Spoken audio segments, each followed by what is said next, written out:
Hello everyone, welcome you all to কপস্টক। আমি সুরেশ দাস। আজকে যে বিষয়ের উপর আমি আলোচনা করব সেটা হচ্ছে একটা ভয়ঙ্কর বিষয় কিছু কিছু জনের জন্য, যেটা হচ্ছে ম্যাথস। যেটা আমার কাছে একটা ভয়ঙ্কর বিষয় ছিল, একটা সাবজেক্ট ছিল, যেটা নাম শুনে আমার ভয় লাগতো, ইভেন এখনো বেশ কিছুটা ভয় লাগে। তার কারণ এটাই যে ম্যাথসে আমি উইক। মানে ম্যাথসে উইক মানে প্রচণ্ড উইক, বুঝতেই পারছো তোমরা ম্যাথসের নাম শুনে ভয় লাগতো মানে কতটা উইক ছিলাম। তো এই ভিডিওতে এমন নয় যে আমি তোমাদের বেশ ভালো ভালো টিপস দেবো, মানে বেশ ভালো কিছু এমন কিছু বলবো যেটাতে তোমরা ম্যাথস শিখে যাবে, বা আমি তোমাদের ম্যাথসের যে ক্লাস দেবো সেরকম কিছু নয়। জাস্ট আমি তোমাদের কিছু বিষয় বলবো যে আমি তো ম্যাথসে উইক ছিলাম, আমিও ম্যাথসে জিরো ছিলাম, কিন্তু আমি কিভাবে এই এক্সামের যে ম্যাথসের পেপারটা সেটাকে ওভারকাম করে গেলাম, কিভাবে আমি ম্যাথস প্র্যাকটিস করতাম, আমার ট্যাকটিক্স কী ছিল ম্যাথস নিয়ে, সেই বিষয়ে আমি তোমাদেরকে বলবো। আমি আমার লাস্ট ভিডিও দিয়েছিলাম ইংলিশের উপর, সেখানে আমি তোমাদের দু একটা কথা বলেছিলাম যে আহ, একটা কথা সবসময় আমাদের মাথায় রাখতে হবে যে যে বিষয়টা দেখে আমরা ভয় পাই, মানে আমাদের যা সমস্যা সেটা থেকে যদি আমরা পালিয়ে যাই, তাহলে কিন্তু সেই সমস্যাটার সমাধান হয়ে যাচ্ছে না। আমাদেরকে সেই সমস্যার সমাধান বের করতে গেলে, সেই সমস্যা থেকে বেরিয়ে আসতে হলে আমাদের কি করতে হবে, সেটা সামনা করা, সেটার সম্মুখীন হওয়া, এবং সেটা ফেস করে আমাদের দেখতে হবে কিভাবে এই সমস্যা সমাধান করা যায় এবং কিভাবে এর একটা পথ বের করা যায়। তো এই ম্যাথসের ক্ষেত্রে আমি সেম বলবো যে তোমাদের কিন্তু ম্যাথসের উইক, তোমরা ম্যাথস দেখে ভয় লাগে, প্র্যাকটিস করতে ইচ্ছা করেন না, যেটা হয়ে থাকে ঠিক আছে পরে করব, বা এটা হচ্ছে না ছেড়ে দিলাম, এরকম একটা হয়, যেটা আমার ক্ষেত্রেও হয়েছিল। তো এই জন্য আমি বলবো যে দেখো ম্যাথসের ক্ষেত্রে তোমাদের কি করতে হবে, যেটা ইংলিশের ক্ষেত্রেও বলেছিলাম, যে practice, practice and more practice. Practice makes a man perfect, এই কথাটা তোমরা নিশ্চয়ই জানো। তো তোমরা যদি ম্যাথসের জন্য আলাদা করে বেশি সময় দিতে থাকো, প্র্যাকটিস করতেই থাকো, এবার কিভাবে প্র্যাকটিস করবে সেটা আমি বলছি। তো তোমরা যদি এই সাবজেক্টের পেছনে লেগে থাকো, তাহলে অবশ্যই তোমরা তোমাদের এই সাবজেক্টের উপর একটা গ্রিপ তৈরি হবে, তোমাদের ভালো স্কোর করার একটা স্কোপ তৈরি হবে। তার জন্য তোমাদের সঠিকভাবে প্রিপারেশনটা কিন্তু ম্যাথসের উপরে জোর দিয়ে চালিয়ে যেতে হবে। এবার অন্যান্য সাবজেক্টের মতোই ম্যাথসের ক্ষেত্রেও আমি বলবো যে তোমরা ফার্স্ট অফ অল তোমাদের, যেহেতু তোমরা ম্যাথসে উইক, আমি এটা বলবো না যে নিজে নিজে ম্যাথস প্র্যাকটিস করো, ভালো কোনো বই কিনে নাও, সেটা থেকে তুমি দেখে প্র্যাকটিস করো, হয়ে যাবে।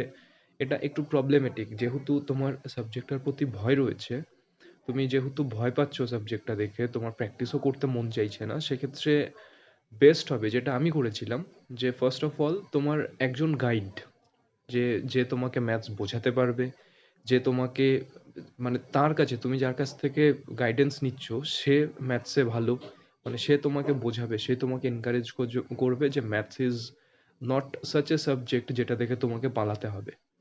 তো এমন একজনের আগে তোমাকে এমন একজনকে খুঁজতে হবে, সে তোমার বন্ধু বান্ধব হতে পারে, দাদা দিদিরা হতে পারে, বা আগের কোনো যদি টিচার থেকে থাকে, তুমি যার কাছে স্কুল টাইমে বা কলেজ টাইমে সায়েন্স ব্যাকগ্রাউন্ড বা ম্যাথস শেখা, এমন কারো সাহায্য নিয়ে কিন্তু তোমাকে এই সাবজেক্টের গ্রিপটা তোমাকে রেডি করতে হবে।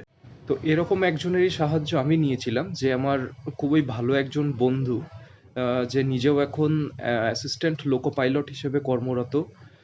তার সাহায্য আমি নিয়েছিলাম, সে আমার স্কুল ফ্রেন্ড, সে আমাকে ম্যাথসের এক একটা সাবজেক্ট, এক একটা, সরি সাবজেক্ট নয়, এক একটা চ্যাপ্টার ধরে ধরে আমাকে যে বুঝিয়েছিল, এবং তার সাহায্যেই আমি এই যে এক্সামের যা ম্যাথসের ব্যাপারটা, সেটার যে ভীতি আমার মধ্যে ছিল, কি করব কি হবে, এটাতে আমি যদি জিরো পেয়ে যাই তাহলে তো খুব মুশকিল হয়ে যাবে। মুশকিল কেন, 25 মার্কস মেইনসে থাকবে। তুমি ম্যাথসে কিন্তু এমন একটা সাবজেক্ট ম্যাথস, যেখানে তুমি আউট অফ 25 তুমি কিন্তু 25ই পেতে পারো। তো এই জন্য এই সাবজেক্টটা, এই বিষয়টা তোমাকে জোর দিয়ে কিন্তু একটু শিখতে হবে। At least I am not telling you to get 25 out of 25, but at least এমন একটা স্কোর যেটা তোমাকে সেফ জোনে রাখবে চাকরিটা পাবার ক্ষেত্রে। তো আমি রিসেন্টলি সেই বন্ধুর সঙ্গে আমার কথাও হয়েছে, সে, তারও খুব বিজি শিডিউল। আমি তাকে রিকোয়েস্ট করেছি যে সে যাতে কিছু ভালো ভালো টিপস, সে যাতে তার কিছু এক্সপিরিয়েন্স, তার কিছু টিপস যাতে সে সাজেস্ট করে for the candidates, for the aspirants like me.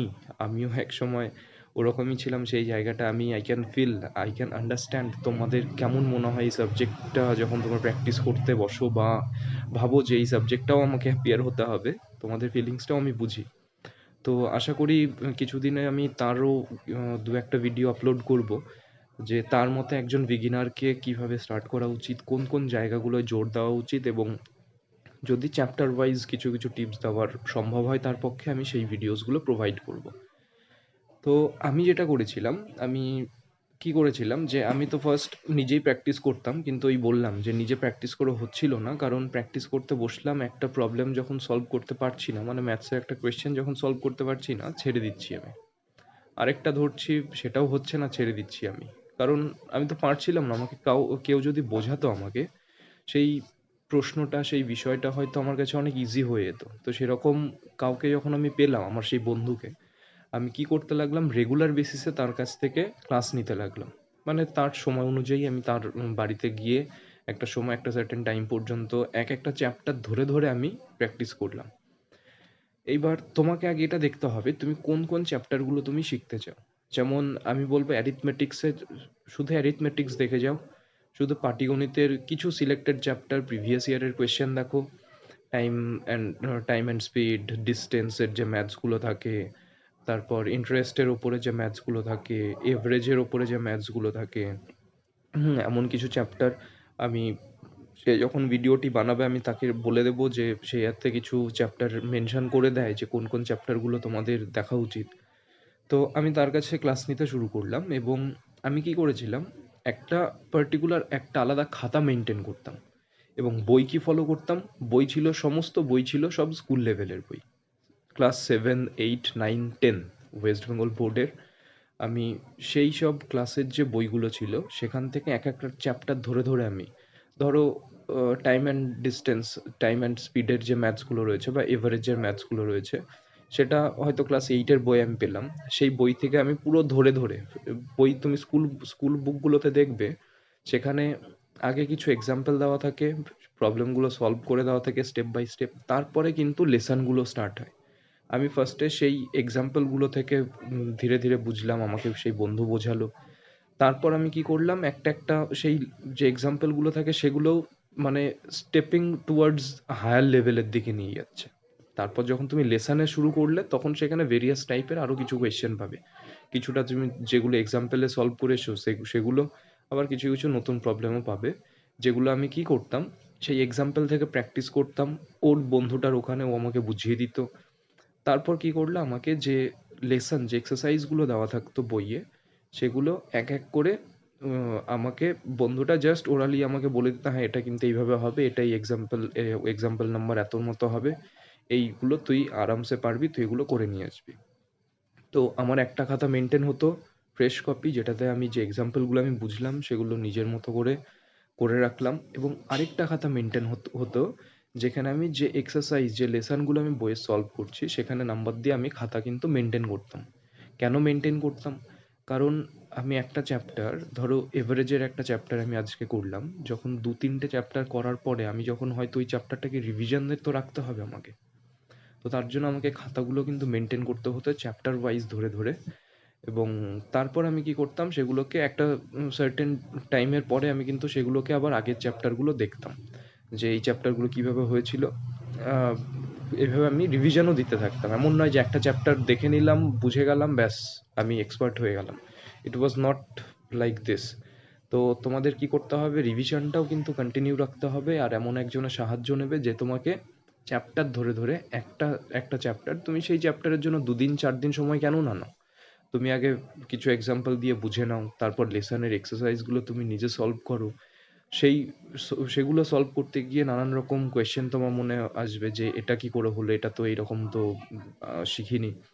তখন নেক্সট ডে সেই বন্ধুকে বা দাদাকে আবার বলো যে এই জায়গাটায় সমস্যা হচ্ছে, সে আবার বুঝিয়ে দিল। তারপর যখন 2-3টা চ্যাপ্টার বা ওই একটা করে চ্যাপ্টারই তুমি বই থেকে সলভ করলে, এইবার কম্পিটিটিভ এক্সামের বিভিন্ন অন্যান্য এক্সামের কোয়েশ্চেন তুমি সলভ করো।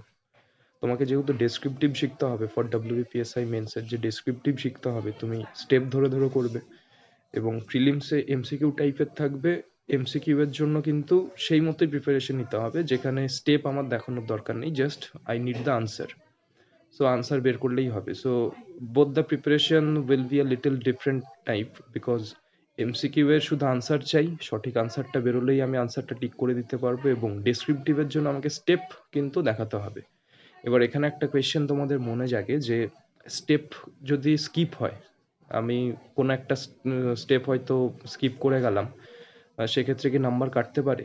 দেখো সেরকম যদি মানে ভাইটাল না হয়, মানে তুমি দু একটা স্টেপ স্কিপ করে যেতেই পারো, মানে যেহেতু সময়ের ব্যাপার থাকবে, কোনো ব্যাপার নয়। এবং আরেকটা প্রশ্ন তোমাদের থাকে যে যদি তোমার একটা সার্টেন স্টেপ পর্যন্ত তোমার ম্যাথসটা ঠিকই হচ্ছিল, কিন্তু কোনো একটা জায়গা থেকে গিয়ে ভুল হয়ে গেল, তো তার উপরে কি মার্কস দিতে পারে? দেখো ইট টোটালি ডিপেন্ডস যে কে কপিটা চেক করছেন, তিনি কিভাবে সেটাকে নিচ্ছেন। তিনি বোর্ডের এইরকম কোনো গাইডলাইন আমার মনে হয় না যে দেওয়া থাকে, এটা জানা যায় না। তো যিনি চেক করছেন তার যদি মনে হয় যে হ্যাঁ আমি এখানে 1 বা 2 নাম্বার দিয়ে দেবো, তাহলে সেক্ষেত্রে তিনি দিতে পারেন। তো এসব নিয়ে ভাববে না যে আমি হাফ আমার ম্যাথস ঠিক হলো সেখানে মার্কস পাবো কি না, কেন পাবো না, বা এত কোয়েশ্চেনের আনসার খোঁজার তোমাদের দরকার নেই। কিন্তু তোমাদের কি করতে হবে, চ্যাপ্টার ধরে ধরে প্র্যাকটিস করো, সেটা হয়ে যাওয়ার পরে নেক্সট আরেকটা চ্যাপ্টার স্টার্ট করো, আর একটা খাতা মেনটেন করো, এবং যে বই থেকে প্র্যাকটিস করছো, ইফ যদি ওই বইটা তোমার না হয়, তুমি সেই বইয়ের হয় জেরক্স করে রাখো, আর নইলে সেই বইয়ের স্ক্যান করে নাও ফোন থেকে, স্ক্যান করে পিডিএফ করে ফোনে রেখে দাও, যখন তুমি প্র্যাকটিস করবে তখন কোয়েশ্চেনটা দেখতে পাবে এবং খাতায় আনসার থাকবে। নইলে আমি যেটা করতাম, কোয়েশ্চেনটাও খাতাতেই লিখে নিতাম, তারপর আমি আনসারটা সেখানে করতাম। তাহলে আমার কাছে সেই পিডিএফ বা জেরক্স হার্ড কপি যদি নাও থাকে, সেক্ষেত্রে কিন্তু আমার সমস্যা হতো না। তো এইভাবে কিন্তু তোমাদের প্র্যাকটিস করে যেতে হবে। তো আমি প্র্যাকটিস করে গেছি, আমি তার কাছ থেকে রেগুলার ক্লাসেস নিয়ে গেছি, নিয়ে আজকে আমি ম্যাথসে আমার 5টার মধ্যে 5টা ম্যাথস হয়নি, আমার 2টো বা মোস্ট প্রবাবলি 3টে ম্যাথস হয়েছিল। আমার 1টা বা 2টো ম্যাথস আমার ভুল হয়েছিল, আমার এক্স্যাক্টলি মনে নেই। তো এর সাথে সাথে আমার এটাও প্ল্যান ছিল, as I am weak in maths, so আমার আলাদা একটা অ্যালটারনেটিভ ওয়ে কিন্তু ভাবা ছিল যে ম্যাথসে আমি 25 আউট অফ 25 তো পাবো না, তো এক্ষেত্রে আমার যে 5 বা 10 মার্কস বা 15 মার্কস যেটা কম আসবে, সেটা কিন্তু আমাকে অন্যান্য দিক থেকে মেক আপ করতে হবে। লাইক রিজনিং ছিল, জিকে ছিল, ইংলিশ ছিল, বেঙ্গলি ছিল, বা যার যেটা ল্যাঙ্গুয়েজ, হিন্দি বা নেপালি যেটাই ছিল, সেদিক থেকে কিন্তু তোমাকে নাম্বারটা মেক আপ করার জন্য সেগুলোকে স্ট্রং করে রাখতে হবে। আর ম্যাথসটা যেহেতু তোমার উইক, তোমাকে প্র্যাকটিস করে এক্সপার্ট হতে আমি বলছি না, জাস্ট এই লেভেল পর্যন্ত তুমি ম্যাথসটাকে গ্রিপে আনো, যাতে তোমাকে অ্যাটলিস্ট একটা মিনিমাম নাম্বার যাতে পেতে সাহায্য করে। তো ভয় পেয়ে পালিয়ে যদি যাও, তাহলে ম্যাথসে 0 ধরে রাখো আউট অফ 25। আর যদি আমি যেভাবে বলছি যে কারো সাহায্য নিয়ে তুমি একটা একটা করে চ্যাপ্টার, কোনো একটা পার্টিকুলার বই ধরে ধরে করো, আমি স্কুল বুকগুলোই সাজেস্ট করব, সেগুলো থেকে স্টার্ট করো, এবং সেখানকার যে এক্সারসাইজগুলো দেওয়া থাকে সেগুলো সলভ করার পরে তুমি বিভিন্ন কম্পিটিটিভ এক্সামের যে কোয়েশ্চেনগুলো সেগুলো সলভ করো। আর এটাও মাথায় রাখতে হবে যে এমসিকিউ টাইপের, মানে যেসব কম্পিটিটিভ এক্সামে যেসব পরীক্ষার প্রশ্নগুলো এমসিকিউ টাইপের, সেগুলোর তুমি ডেসক্রিপটিভ টাইপ করতে গেলে হয়তো একটু প্রবলেমেটিক হতে পারে, কারণ এমসিকিউ টাইপের কোয়েশ্চেনগুলো একটু আলাদা রকমভাবে হয়, যেটার আনসারটা যাতে ইজিলি বেরোয়, বা আই থিঙ্ক তোমরা বুঝতে পারছো আমি কি বলছি।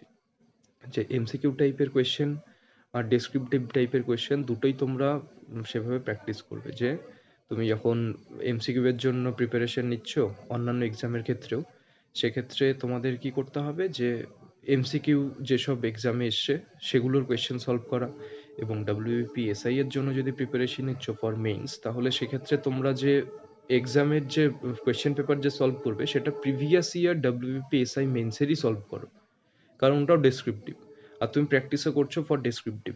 এমসিকিউ এর জন্য প্র্যাকটিস যদি করছো, সেক্ষেত্রে এমসিকিউ টাইপের কোয়েশ্চেনগুলোই সলভ করো যেগুলো ভেরিয়াস এক্সামে চলে এসছে। তো এইভাবে কিন্তু তোমাদের প্রিপারেশনটা নিতে হবে। আর আমি যেটা বললাম যে আমি আমার ওই ফ্রেন্ডকে রিকোয়েস্ট করেছি অলরেডি, যে সে যাতে কিছু তার টিপস সাজেশন তোমাদের জন্য সে শেয়ার করে, যাতে তোমাদের হেল্পফুল হয়। He is very helpful. আমাকেও সে সাহায্য করেছে, এবং বেশ রিসেন্টলি আমার সঙ্গে তার কথাও হয়েছে, সে যাতে এই বিষয়ে দেয়, আমি তাকে বলেছি, সে রাজিও হয়েছে।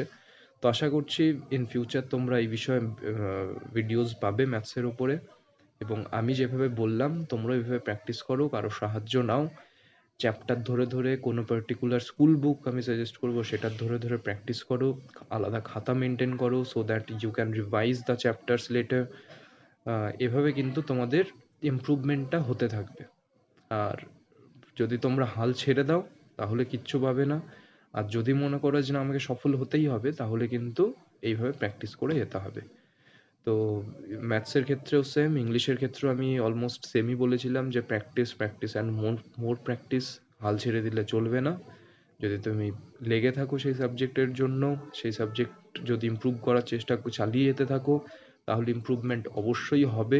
আমি চ্যালেঞ্জ করে বলছি তোমাকে, তোমার একটা স্কোরিং মার্কস অবশ্যই তুমি পাবে। আর যেটা স্টেপিংয়ের ক্ষেত্রে মার্কস, যেটা আমি বললাম সেসব নিয়ে ভাবার দরকার নেই। তুমি এখন আপাতত প্র্যাকটিস করো, যাতে তুমি ভালো মার্কস পাও এবং যাতে তুমি সফল হও। তো যদি আমি কিছু স্কিপ করে গিয়ে থাকি, তোমরা কমেন্ট করতে পারো বা ইমেল করতে পারো। দরকার হলে আমি আবার নেক্সট আরেকটা ভিডিও দেবো আমার এক্সপিরিয়েন্সের ওপরে, আমার way I used to practice maths, এর উপরে আমি আরও ভিডিওস দিতে পারি ইফ ইউ থিঙ্ক আমি কিছু মিস করে গেছি এই ভিডিওতে। Thank you.